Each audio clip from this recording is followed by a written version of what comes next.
Vous avez certainement entendu comme moi que le bâillement sert à oxygéner le cerveau. Eh bien, cette théorie ne tient pas, elle ne tient plus parce que, au contraire, des travaux ont montré qu'en réalité, le taux d'oxygène dans le sang baisse brièvement après le bâillement, CQFD comme on dit.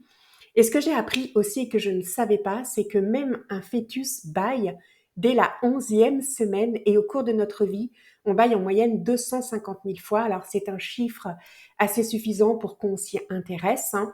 Alors à quoi ça sert de bâiller? Eh bien en réalité, selon la communauté scientifique, l'hypothèse la plus probable serait que le bâillement sert tout simplement à refroidir le cerveau. C'est un régulateur de température.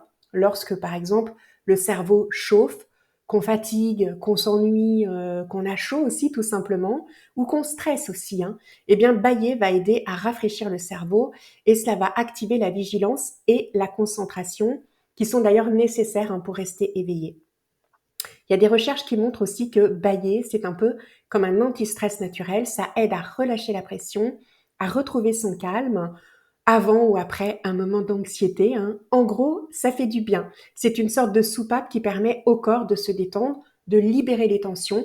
Et c'est d'ailleurs recommandé de provoquer des bâillements quand on se sent stressé ou fatigué. Donc la prochaine fois que vous vous sentez tendu, par exemple, hein, essayez de provoquer un bâillement. Ça pourrait bien vous aider à souffler un peu. Et je suis sûre d'ailleurs que là, vous avez lutté en m'écoutant pour ne pas bâiller parce que même moi, je me retiens.